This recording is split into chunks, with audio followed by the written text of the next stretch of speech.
Hello, and welcome to this edition of the Law Firm Blueprint. I'm one of your hosts, Jay Ruane, and with me, as always, is my man Seth Price down there in the headquarters of Blue Shark Digital, as well as the lair of Price Benowitz. I don't think Seth really does much lawyering from his lair, but that's okay. We still love him. And with us today, as we continue this wonderful series on intake, is our friend, author, and expert in intake and data, Kerri Coby White. Thank you so much for being with us, Kerri. I know I've read your book. You want to throw it up there for us? Absolutely, I please. mean, The Law because Firm yeah, the Growth law firm Machine. growth machine. I Silly mean, name, great meaning. it was a really good book when I read it. And I was so excited when Seth had booked you to come in onto the show so that we can have a conversation. I feel awkwardly like a nerd. I feel like I should send out more emails to people after I've read their book because I always get it and I'm delighted, but I'm also like, they don't want to hear from me. Well, I I'm can talk to still therapists about I'm that. still learning to cope with people asking me to sign it. It feels so awkward. Like, really? It's just some really good information, but it's like not the next great American novel by any stretch. Well, it's a great book. And Seth, why don't you start us off here? I have some questions already lined up for intake, but you lead the ship. Well, look, we're loving the series on intake, and Kerri, you've been at this, for a while now. And the thing that I always love talking to experts in an area about is you've seen the inside of so many law firms. You've seen the good, you've seen the bad. What are sort of what's the lowest hanging fruit that most law firms have, or the mistakes that you see being made over and over again? Okay, well, that one is super easy. To steal a line from our good friend Harlan Schillinger, you don't know what you don't know. And so there are so many law firms who think they're doing a great job at intake, but they don't even know what they're missing because they're not aware of missed calls or leads that went to no man's land or chats that were never returned or texts that just died on the vine. So before you spend another dime in marketing your law firm, you need to absolutely make sure that your intake is leak proof, is a leak proof funnel, that every single lead is actually coming into your system. Well, Kerri, I'm taking this to table stakes. You're the intake person. So talk to me once you are focused on intake. What are the technical things that you see people like doing wrong, for lack of a, where are those holes? What are those most frequent holes that you're seeing? Well, I think one of the biggest holes is decentralizing your lead sources. So you may have some leads that are ringing to the phone and someone's handing someone a slip of paper with a contact name on it, and then you have some leads that are being delivered directly into your case management software, and then maybe you have your LSA portal and you have a CRM that the emails from your website are going to, and so people are really disjointed. And so the first thing I'd like to see is that all leads, no matter where they come from, are centralized. And I always tell everybody there's a right tool for every job. And if you've ever tried opening a wine bottle with a screwdriver, you know that firsthand. Let your lawyers work in their case management system, but make sure that your intake team has intake software that is going to effectively manage lead conversion. You want all the leads to come in, you want them to move through the pipeline and then get handed off into the case management system. So if you're looking for the first place to start is, hey, where are all the leads going and how are they getting there? What are your thoughts, and something that I've struggled with? I went to Salesforce years ago. I'm crazy for intake, and it did not fully integrate. And over the years, we've gotten better and better integration with our case management software. But what are your feelings on, using one piece of software that has an intake component, right? So Filevine, bought Lead Docket. You have Smart Advocate that does its own. Clearly Litify has it. But when you move off of those in the B2C space, very often the intake software is inferior and you don't want to necessarily use their intake. Yeah. What's your thought on getting the right software and then having to zap it or transition it over versus being all under one roof? Yeah, so I do think we've gotten so much better over the last several years in all these integrations, especially the way AI is helping with that. So you're zapping, you have direct integrations, APIs, and webhooks. So it's worth the investment if you have a system that is working really well for intake. All those systems that you just mentioned, Seth, I still see them as primarily case management. And so intake is trying to operate in a case management system. And you know, Smart Advocate and certainly Lead Docket, like they've built in a heck of a lot of capabilities for intake. But I still see intake as the client journey. And I know you said Salesforce. We certainly built something very much in a Salesforce-esque way. It's a pipeline. We have a new lead, then they're a warm lead, then they're an engaged lead. You know, we're moving them through this process. And it's very visual. And I think when you give a team that's going to be managing, especially if you're a high volume firm, you give a team the tools to manage that pipeline. And then the last step that marks that case one, pushes it into the case management system. Now every team is dealing with what is best suited to their needs. So I look at, and you may have heard me say this a zillion times, the 5T in any department. For me, I'm always focused on intake, but the 5T for every department is: who is the team? What tool do they need to do their job best? What tactics are they going to employ? What targets are they trying to hit? And how are we tracking that progress? So the team, the tools, the tactics, the targets, and the tracking. Every department needs to look at that. And the thought that we could have one tool that's going to meet everybody's needs seems kind of crazy. But if we can get a tool for each department and have those tools talking to each other, then we've come a long way. And that's where we've really seen a lot of movement in having intake specific tools that then talk to your case management system. Before I flip to Jay, understanding that software and that tool is really important, but that is like moving a mountain. That takes time and effort and experts like yourself to come in and help evaluate and map out, et cetera. What do you think some of the more quick wins are that most law firms, that if they open, if the partner actually walked into the office or opened the hood of what's going on in intake, that you think that would make money in the short term, Sure. Understanding that for systemic change, you have bigger things that you would need Certainly. You're going to have bigger fish to fry if you're really going to make a huge change. But if you're just going to walk in, I think the first question that, as the person overseeing intake, is, you know what, I'm going to actually stop myself there. Let's pause on the person overseeing intake. There's rule number one. Somebody needs to make intake their baby. And that is so important. Somebody has to make intake their baby. I did not start out as a little girl dreaming of being an intake expert. What happened was I had a really good career in marketing, but I wasn't getting credit for the great work I was doing because leads weren't becoming clients. Clicks aren't clients, calls aren't clients, clients are clients.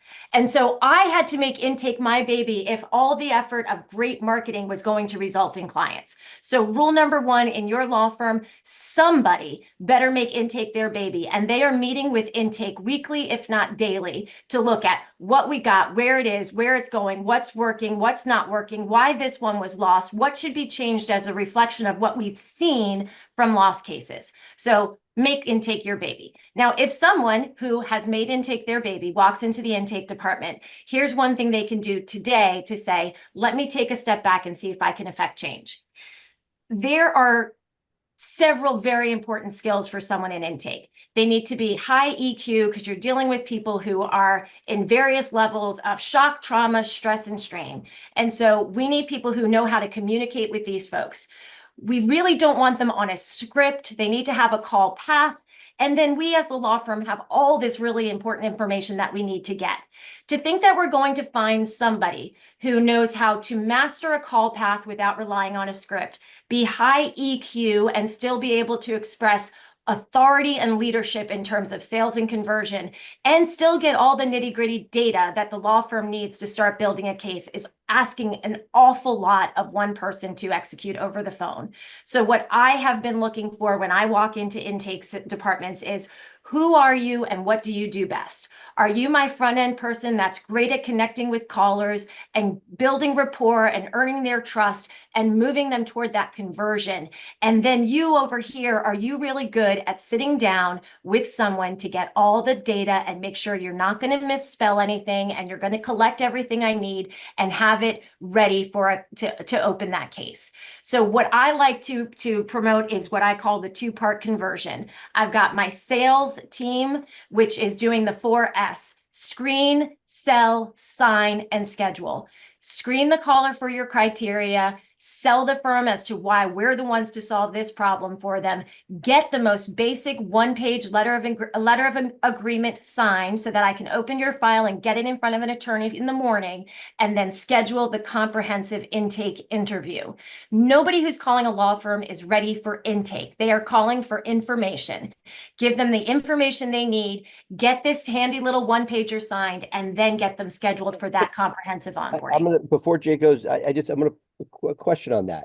So in one sense, especially on the plaintiff side, I would think, are people doing that? Or are they looking for somebody to solve their problem? Because yes, I agree with the one pager, but shouldn't you be at the point where you can take that and, not just provide information, which if they want it, you want to give it. Yeah. But if, after that's there, if they've said this is a case you want, isn't the next step to engage and make sure it's connected and signed up?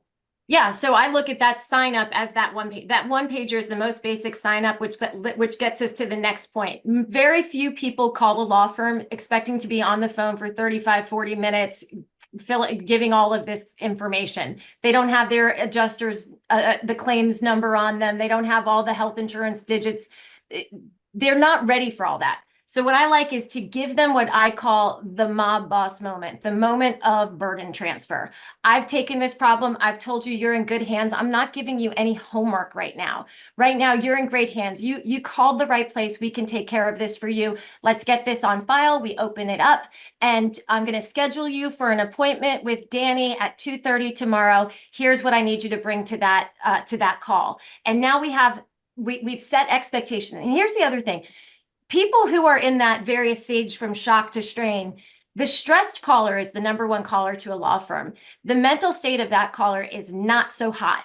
And so we've now given them the peace of mind that we're taking care of this problem. And here's exactly what's going to happen next. Here's how you can be prepared for that. And here's what we're going to do. I want them signed on call one. We've solved this problem. We're going to go away and do A, B, and C. You're going to go away and do 1, 2, and 3. And then we're going to meet and you're going to feel really good about it. Are you not sending an actual retainer, but just sort of a pre-retainer? It's either the most basic retainer, or what I found has helped more clients get one call closes than anything is your most basic retainer with a termination clause, either a 48-hour or a 2-week, or I have one client who has 30 days. In 30 days, if this isn't a great fit for either party, the lawyer or the client, then we can disengage from this retainer fee-free. And that gives a lot of people the peace of mind, like, let me go ahead and get this signed so we can get this opened, because time is of the essence when it comes to the law. So let's get this opened. Let me give you the short little list of what we need, what information we're going to collect, so that you can go chase it all down, your medical providers and your health insurance information and your car insurance information. Nobody's expecting to do that when they call for that Great. quick. They're calling information, confirmation, and a reason to hire you. Here's the other thing. But Kerri, okay, is there a benefit though, not to go after that? I get it. You don't want to go for but spending more time and making that bond, like that mini relationship, almost like a first date, where you want to be able to express empathy. If they're just calling you off, hopefully a really well optimized website, or maybe a billboard or radio ad, whatever it is, they don't have much of a connection. And as part of that, yes, you want that signed, and not that you would delay it, but in order to get over the hump to get it signed, yes, you don't want to get with difficult questions, but you do want to somehow integrate with that person where they feel like you've spent a meaningful amount of time. Seth, it still takes enough time to get to that. Like, if you're really screening, we're not trying to just barely ask any questions to get them signed. We're screening for high quality cases. We want someone that is truly qualified. We don't want to have to disengage from anyone because we didn't do a good job screening. But what happens when I have the wrong person on that line is they're trying to get information and fill in the intake form, and they're not good at it.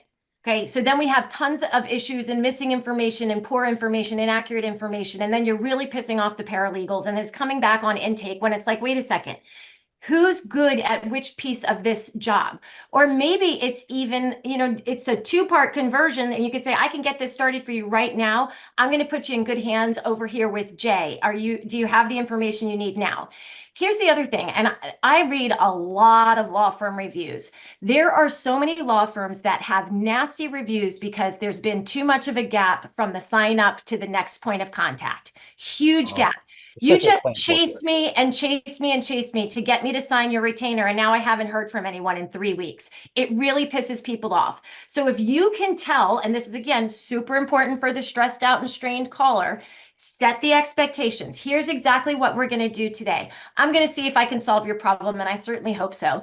And if I can, I'm going to ask you to let me do that.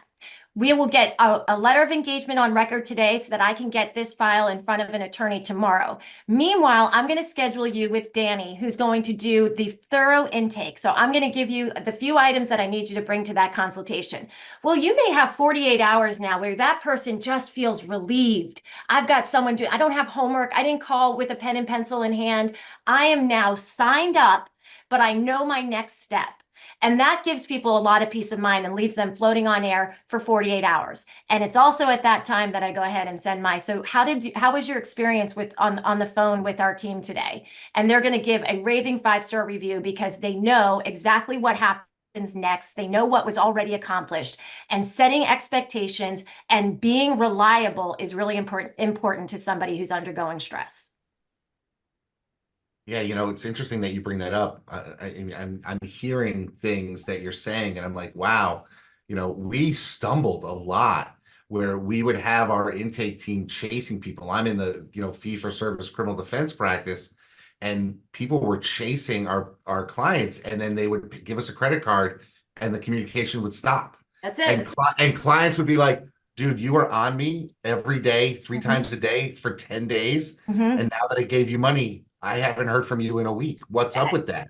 And Exactly. so we revamped our whole system, and so now there's an intro call, and then a second intro call the next day, and then we don't talk to them for a month, and they're perfectly happy. And they're perfectly fine. And I tell everyone that, Jay, when I work with an intake team, I tell people, hey, this is going to improve your intake so much that your client service better be willing to up their ante too, because they're going to look weak compared to the intake team's attentiveness. And so exactly what you said. So now let's say I've got 48 hours of burden transfer. Okay. So I've done this sign up call that I got the 1-pager. I've scheduled the comprehensive intake interview. I've gotten all that information. By the time that data is all entered, it goes to someone who it gets assigned to. It triggers a little notification to say, hey, send the nice to meet you or make the nice to meet you phone call. And that's just the next person who's been assigned to your case coordinator, who says, Jay, just wanted to let you know I received all the information from the intake interview you had with Danny. You're in great hands. It's going to take us a couple weeks to get things rolling here, but we will certainly be in touch as soon as we have information to share. In the meantime, here's some basic tips on recovery during the aftermath of a motor vehicle accident. You have to woo these people. And I remind law firms of this all the time. This is a really well-paid service that you're providing people with a service, and you're being well paid for it, right? We need to serve them. So we do owe it to them to be in touch and to let them know how things are going. And so, building into the system that 45-day tickle that goes, hey, now it's been 45 days, let them know nothing to report here.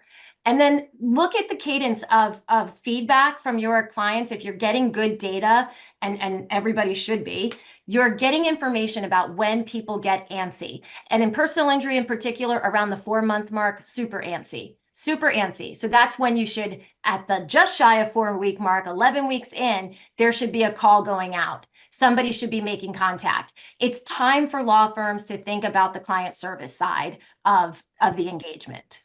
Yeah, I mean, I always tell my people we're a client services business that practices law. Totally. And I mean, it's interesting. I was talking to a family lawyer, and I said, and we were talking about their clients, and he said to me, when we talk to a new client, we have to be the person that their spouse that they want a divorce isn't. So we have to listen Well, and be and active I'll take listeners. the dating analogy, or the personal analogy one step further. Kerri, it almost feels like the engagement, this getting that thing, is like a successful first date. And if you don't call after that first date and you blow it off for a couple weeks, that's not a good look. That's Like, not a good look. and again, the analogy may break down in that if you call it 4 hours later, that would be a bad thing. But positive reinforcement as quickly as reasonably possible is a Right. good thing. Well, again, and Seth, if you had been chasing this gal to go out on a date relentlessly for 9 days prior to her finally taking you up on it, and If then you met she Seth, didn't you know call, that's what his dating life was. It was a numbers game. but think But if you were lucky enough to get there, the idea is you don't want to, take that for granted because you're going to poison the rest of the relationship or maybe not conclude it if you are not able to just have that reasonable follow-up. right, and it I needs think to be every law reasonable.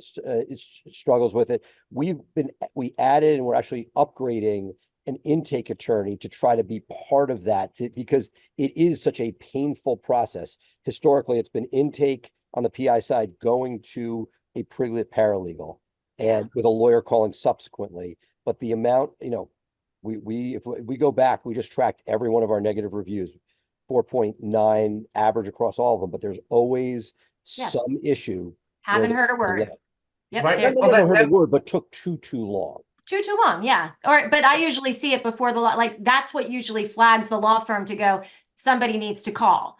So let's get in front of that. So we build into our system the NPS score, the Net Promoter Score, every quarter checking in, just say, hey, I know waiting is the hardest part, but we're working on your behalf. Sometimes no news is good news. In the meantime, how's recovery coming? How likely are you to refer us to a friend? Just staying in touch with people. And then, these long engagements, we have to remember again that this is a service. How are we serving them? It may be that at the 6-month mark, it's just built into your workflow that a $10 gift card to the ice cream shop in your town goes out on the 6-month mark.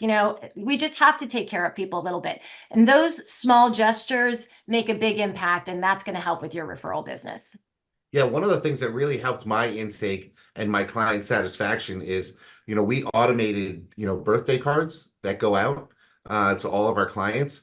And it used to be that I signed them. But now it's my intake team and the lawyers themselves that they've worked with. We have a service that we mail them through. We're having it come from the people that they engage with most because my clients don't talk to me. And, I had very little exposure to them. So why are we not sending it from the people that actually matter other than this random dude who's got the name of the firm? Right. And that's really ramped up the satisfaction of our clientele. And you're thinking through the next step. So like you've had this first date call with the intake person, you've moved them on to the comprehensive intake interview. I automate another message that then goes out that says, hi, John, Danny told me everything went well. Just wanted to let you know you're in good hands. This is really where my part of the journey ends, but you'll be hearing from our client service team in the weeks to come. Best wishes to you. I'm sure you'll make a full recovery. We have to think through these things. And with all the automation tools, there's no reason not to. You have to slow down to speed up, map it all out, build it out, and then put it in place. I have a question, and it comes when I talk to other lawyers who often push back at me and say, well, I have to be involved in every single intake. I have to make the phone call, get them on the phone. I'll spend an hour and a half to 2 hours with them. And then I'll find out, oh, they never had any money to hire me, or they've been shopping around. What is it about lawyers, do you think, that is it an ego thing? Is it a control thing? Is it a combination where they're like, I have to do all of intake? Because lawyers are not best suited for the intake role, in my experience. What about They're yours? not. They know too much. Okay. That's why their calls are going on an hour and a half, 2 hours. They know too much. And so you're wasting time, and everybody needs to be engaged in what is high value activity for the role they play. So if you are an attorney, that's not high value activity. Go ahead, Seth. Yeah. Oh, you're muted. You're muted, dude.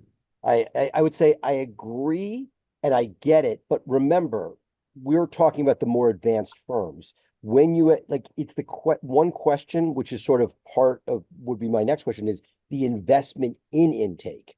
Because if you have your worst person in intake, the lawyer is going to be better at intake than that worst person. Oh, you got to hire Right? well. for No, sure. no, and invest. It's not just like if you have no budget, you can't hire that well and they're not going to last anyway. Right. So the question is, have you invested enough so that you can extract yourself? So there are two reasons somebody will stay. One is ego, Jay, but the other is the other choices are not viable.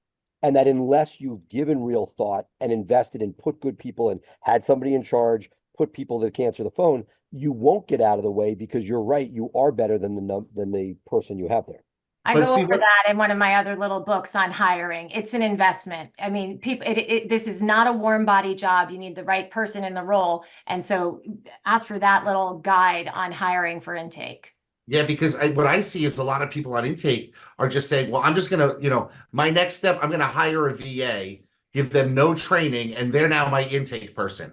And they know how to answer the phone and take a name and a phone number, but that's not intake. That's just a live answering service in your Okay, I'm office. taking that, and this is something we've been talking about a lot recently offline, which is the difference between an answering service essentially in-house, no, which has a place, right? Oh, In yeah, a yeah, yeah. service like Jay, that person overseas may never sell a DUI, but somebody can bring somebody in, be energetic, be positive, and frankly, just get the phone answered to Absolutely. then not lose the opportunity versus let's say on the plaintiff side where the person has to come away with a signed retainer, that it's true and that It's a big deal. the longer you discuss it, it's almost like two entirely different industries. There are commonalities, but a plaintiff shop versus, and we struggle with because we have both within Price Benowitz, Yeah. where we are now at the point where we have an entire different team for plaintiff's work than we do for fee for service. Because we knew this early on, and there were people that like they loved the criminal but hated the PI or vice versa. It is two different. Like if you're doing personality testings, you want a different person. I agree completely. It's very, very different role. And I think the call has to have a very different structure when it's fee for service. Right. And it may not be, and to Jay, going back to your point about international, that international can do the warm-up act much more readily than they will be able to, like closing a fee for service case is not for the faint of heart. Right. So you almost have three different skill sets. There's a connection with clients, right, which is a much broader skill set. You have can you sign a one-page document that has no money coming to me? And the third being, I need you to now engage and send me a bunch of coin at once. That's really, I mean, it's expanding my own thoughts about how intake needs to operate. We've got a good team here. But I definitely think, I am learning how they have structured themselves, and it's almost that way.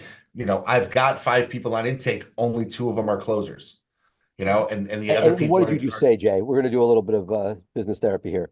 How they structured themselves. I'm sure Kerri is like, that's like nails in well, a no, because it was my intake leader. I understand, but at the end of the day, Jay's Mr. Systems. And so yes, you're gonna that it's not like you're going to, say no, but like the fact that you have taken that step back goes against Kerri's original piece. I mean, which is yes, you have an intake leader, but is your thumbprint on it, whether it's you or somebody else, are you letting this person do it, you know, on their own? That it's going to beg my next question, because I'm starting to see some turnover in my intake team. And I'm wondering if the churn that we're seeing isn't necessarily because of the systems that we have in place, because they seem to be working just fine. Our revenues continue to grow. But here's a question that we didn't prep for, but I'm going to throw it out there to both of you. Turnover. Is there a lifespan of somebody who can do intake and handle it? Because they are talking to people that have problems and are stressed and strained, and like is it 18 months, is it 24 months, is it 5 years I'm chopping before it a up to person's like, Kerri. I'm burned out of this You got to take business? this because I could see the gears turning. Yeah, I mean, I wish I had an answer to say this because I do have people that have worked with us for years in that role, and I think it's a personality thing because I mean, I'd be off the plantation. It just would not work for me to be in that role day in and day out. over years. So I think it's about finding the right person. I also think that there should be, and like there are enough things to do in an intake that I think should be rotated through so that you don't have someone purely taking calls all day, every day. And Well, so I think when you take care of, oh, go ahead. no, I'm just going to give you the counter argument. Like I, Oh, to okay. me, But when if you have, hired right, you can, if you can find somebody who actually likes it, that's, if they like it, yeah. So yeah, it is finding the right person. Even if But they if you like it, have they a get team where burned it out. does great on you, yeah, they still get burned out. And, our friends over at LCC, Scott Blackburn, who they listen to calls exceedingly well. They're on it. They take people off phones when they can see they're having a bad day, and everyone's going to have a bad day. So in terms of that churn, well, first off, I think this is a great little takeaway tip. Establish levels in your intake department so people have a sense of what they're working towards as a career. So I'm an assistant intake specialist. I'm intake specialist 1, which means I do this. I'm intake specialist 2. I'm intake specialist 3. I'm an intake supervisor. I'm an intake department lead. Like, start giving people a path as opposed to I'm in intake, I'm going to be in intake for the rest of my life. And hit define goals for what that means. So when you are when you join the firm in those first 90 days, you are an intake newbie. We got to come up with some name for them. And at the end of 90 days, we're going to have your first initial review, which then qualifies you as either staying with us or going as intake level 1. And put some real thought into what these levels mean and what it means in your firm to reach that next level. And I think that gives people a lot, no different than everybody who they're talking to on the phone, setting some expectation. So by the time you're here 5 years, if you're amazing at your job, you could be leading intake. And that might help get the right people through the door. All right. If you're someone who is great at talking on the phone all day and is going to thrive in that role, but if they're great at talking on the phone, they may be also great at talking to the team and doing some ongoing team training and doing some group meetings with the virtual people who are sitting outside of the office. So I think you have to think about it a little bit more than just this one person answering phones, and make it a career path that people who come into your firm can see themselves on. agree about the career path, but I'm gonna challenge you on this. So something we just had a complete meltdown. And I looked at the numbers because we go to like a Mike Morris firm where everybody's been there for like 15, 20 years, or an Andrew Finkelstein where people have been there 25, 30 years. Like, Yeah. what's wrong with me? And post-COVID, we reinvented ourselves. It was a whole different intake. And I noticed that the criminal side, the fee for service side, was retaining, and the non-fee for service side was not as well. There was more turnover there. And I was like, what is wrong? Because I was not moving towards the Finkelstein, Mike Morris world. And I looked at it and I was like, there was one obvious glaring piece. And you talked about it because it was different levels. If you want somebody at a level where they can get a retainer signed, that is not nothing. That's not a level, that's not entry, that's not one. That takes some gumption. Yeah. And even with COVID, where we can hire domestically, nationally, Mhm. the number we were paying was too low. When I looked at it, it was dollars and cents. Like, and half the time, money solves a lot of problems. Like, if we had been paying Mhm. 20% more Yeah. to do this job, we would have gotten a better person in the first place. We would have retained them. Like, each of these things, and there's so many times we're like, oh my, there's an excuse for every departure, too high. One was a woman, very high close rate, very high drama, found her way out. Okay. Had we paid more, would we have had a better quality person in the first place? Absolutely. And a certain amount of attrition where somebody finds their way out, assuming you want them, you can make all the excuses in the world, but money is a factor. Absolutely. And And they say that people don't leave, they put bosses, not. But if you give a number, there are going to be bumps in the road. Jay and I are going to do stupid things at some point with our Oh, I do stupid organizations things all the time. that if there's enough of a cushion in salary, this is talking globally. This isn't, you should be an a-hole. But if you don't have that extra bandwidth of money there, totally. and you just said, Kerri, it is a daunting thing to do this day in and day out. I want that person. I don't want to shift them off to somewhere else. I mean, there's exceptions, and if you get it, great. But if you test, hire, and get the right person doing a good job, yes, you want career paths, you want to be able to get them up, but make sure that you aren't skimping. Easier advice to give than to take. But when I looked at it and I was like, we are underpaying $10,000, $15,000. Totally. And once we saw that, the caliber of people we got just went through the roof. Completely, completely. And I write about that in the intake guide. It's an investment. You're looking at saving, and I used to think about this with babysitters even. Like if I was, this is, my kids high teens and 20s now, but 15 years ago, I was paying 12, but if I paid 15, it would cost me an extra $9 and I would be a local hero that everyone wanted to babysit for. Those were Oh, yeah. people who were going to keep a Saturday night open for me. Or Okay. or would cancel somebody else to get to your house. Exactly. And that's the thing, you're looking at it's not a huge gap between where you are and where you could get to that next level of talent. And the other thing with the people who are good closers, because like you said, Seth, that's not something that the level ones are going to be, they're not nailing that unless you found a unicorn. But if you're going to get somebody who is a closer, then there are a lot of other companies that pay a heck of a lot more, not legal industry, to get sales, to make sales. So if you have someone who is sales inclined, but also has this empathetic side, then you're going to find people who have other opportunities.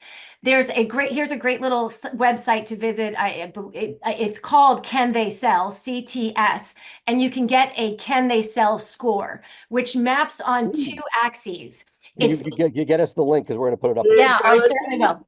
So I think this is really fascinating because this is an important thing for business owners to understand when it comes to people who can and cannot sell. When people can sell, they tend to have both high ego and high empathy, and that makes perfect sense in the legal industry. I really want to do well because I'm driven to get to intake level 5, but I also feel really strongly about helping this person. That's the person we're looking for. So if you look at the two axes for ego and empathy, the super hard workers who really don't care about making that quarterly bonus they're in the yellow box. I have a visual. They're in the yellow box. They work really hard, but they really aren't driven to do well for themselves or others. It's not high ego and it's not high empathy. You're looking to get to that upper right-hand corner, high ego, high empathy. So do these little tests, the Clifton Strengths Test, $35. Really great psychological behavior profiling for workers, and the Can They Sell score, CTS, very simple. What box do you fit in? And you want to always be moving people toward high ego, high empathy, which means I want to help you, but I really want to do well. And if you want to develop a culture in your law firm where people really want to do well, you have to figure out incentive structures and bonuses. And I don't really like pinning people against each other in incentive structures, but how are we all driving toward goals? And that comes back to the most basic thing that every law firm owner should be driving home to their people, KPIs. What the heck are we striving for? How are we tracking toward that? And I read this on LinkedIn years ago. KPI doesn't just stand for key performance indicators. It's keep people informed. How are we doing? And if we keep people informed, then they're more motivated to get to that next level. They need to know what their purpose is every single day. For me in intake, the North Star metric every day is how many qualified calls did I sign? That's it. That's my one measure every day. So when I get on the phone, I'm like, how many swings, how many hits? 4 for 4, 3 for 3, 2 for 2. That's what I want to hear. Now, you may have closed 4 other files that were still open because they hadn't converted yet and they were, kicking tires. But my daily metric is how many qualified calls were signed, the one call close. That's all. That's the goal for the day. Jay, and as you wrap up, as we start to hear the same thing over and over again, Bill Biggs, percentage of wants. It's all, if you look at nothing else, Yeah. that is, and it's the one thing that, again, if everything's driven by that, then at least you have that beacon to move towards. Right. And obviously that's the most important conversion metric when you're looking at the month as well. But I know my team, if you had 3 qualified and 2 signed, you may sign that other one tomorrow. So that's a great stat for the end of the month. That's my wanted conversion. But my daily metric is the one call close. That's because you want your people. No, I understand. So you're saying there's 2 different stats. One is it's a daily metric, and then I get while on the phone. Yep. And second, what does it end up at? Right. And both are important. Great. Both are important, but I want my team every day to know what's my purpose here today. My purpose here today is to close on that first call. And I would say one thing that we've worked on is if you aren't closing on that call, escalating to another voice, just like Yeah. the manager in the back of the car dealership has to shake your hand. Have to bring that guy from from the back room. He's coming out, he's wiping the donut dust off his chin. Yep, that's the guy. Yeah, so Man. know your closers too. But I think this all comes down to, Jay, know your people. You got to really know these people. And I write about this in the most recent Pilma magazine. These kids these days that we just don't know how to motivate, and they don't like talking to people. They're all ours. So we better get busy training them up, talking to them. You need to have everybody in a room learning how to talk, because they're so used to having their phone in their face in a phone or whatever it may be. Doesn't matter how we got here. They're ours. It's our responsibility to train them up. Wow. Well, with that, folks, I don't know about you, but I have to go back and listen to all of these and write down all of these acronyms and guides and tips and tools, because I felt like I was just drinking from a fire hose, Kerri, and I can't tell you how awesome this series already is with your knowledge. I mean, this has just been I'm just blown away. I'm personally blown away. And I think I've got my systems and my team really dialed in. And now I want to go back in there and say, first of all, everyone's got to watch this show, and then we're going to have a conversation about it. So thank you so much for being with us today. Well, Jay, the lesson there is that baby intake always needs a diaper change. So that is a great. Now that is the quote of the day. That is the quote of the day. Love All it. right, folks. Pleasure chatting with you. Thank you so Thanks, much. Kerri. Thank you so much, folks. That's going to do it for us on this edition of the Law Firm Blueprint. Of course, you can catch us anywhere you get your podcast by subscribing to the Law Firm Blueprint podcast, or you can catch us live on LinkedIn and in our Facebook group, the Law Firm Blueprint, 3 p.m. Eastern, 12 p.m. Pacific, every Thursday. Once again, thank you to our lovely guest, Kerri Coby White, as well as me and Seth Price. We are the Law Firm Blueprint. Bye for now.